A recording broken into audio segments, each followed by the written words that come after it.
day was in Staler. So, big cauldron mixing,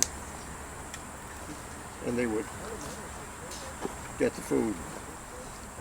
But the bathrooms, what do you do about the bathrooms?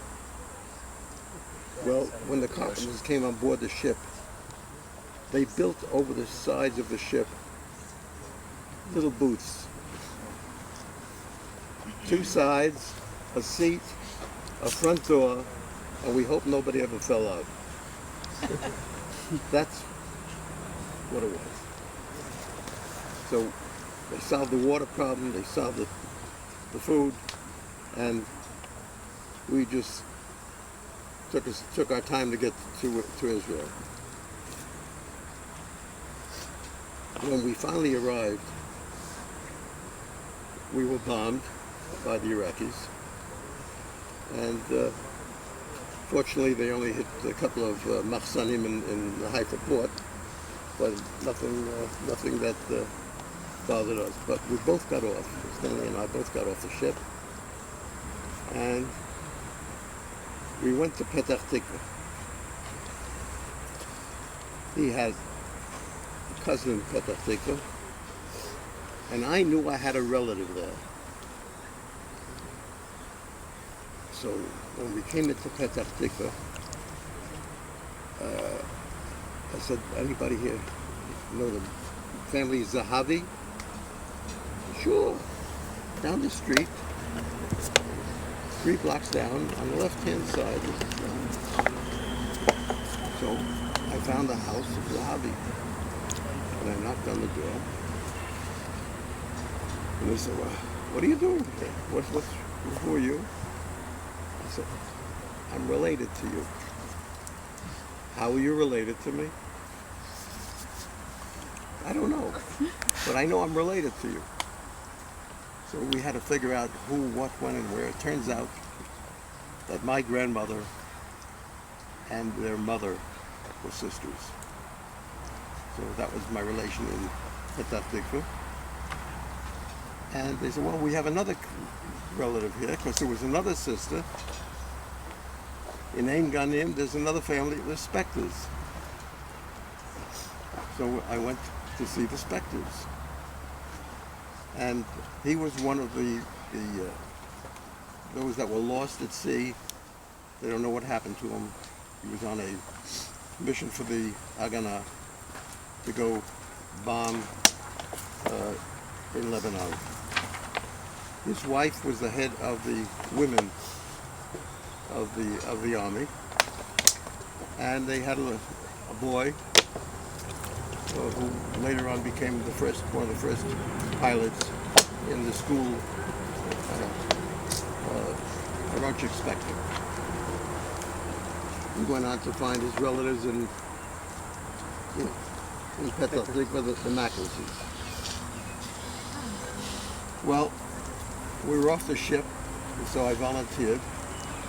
We went down to the base at we went to Yaakov. Televinsky. I went to Televinsky. Our contact was in Yaakov. Yeah. I went to Televinsky, and so I volunteered. They said, okay, you'll go into the Air Force. The Air Force is all English. By the way, when you go into Jerusalem, you will never find where the first Air Force base was. It was Emek Hatzlava. Emek Hatzlava? Yeah. Right there in the park, there was a landing strip. Nice landing strip. That was the first landing strip in Jerusalem. It's right beneath the Israel Museum. Yeah. It's Gan Sacher. Like in Is the that bottom Gan of Gan Gan Sacher? Sacher. Gan Sacher. Bottom of Gan Sacher. Really? There's a church place there. for a landing strip. Right Yeah, before the that's church. where I live. Right before the church. You learned something. They were much smaller planes then. The next war was on Kanfei Nishari. Yeah. That's where it got its name. The only straight road in Jerusalem, and planes could land on it. That's why they called it Kanfei Nishari. It's a good place to get food, though, actually. It's also kosher food, so it was very convenient. Well, then I was in the Air Force, and What's that? I took a course by the Air Force on decoding because everything was in English. And so they first sent me to Revivim. Revivim was the furthest kibbutz in the Negev towards Egypt. And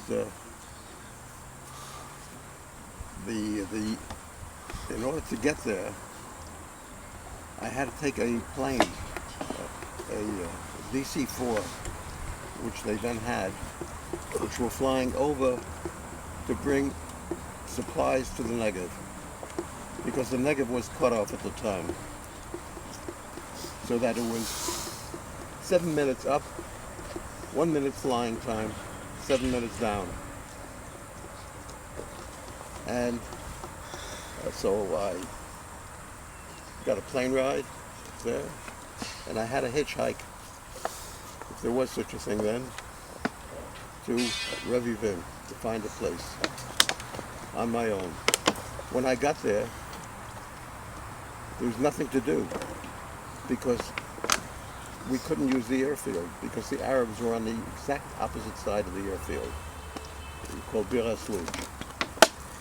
And so I was there for a week, and they said to me, well, you have to do something. I said, I'll do shmirah. Okay, which would you like? I took the night shmirah. Why? Because at night, at 12 o'clock, you got extra food, and I could sleep in the cave. If anybody ever takes a tiyul in Israel and goes to Revivim, there's a huge cave there, and that's where I slept, and that's where everybody actually slept in the cave. This was a picture of Revivim.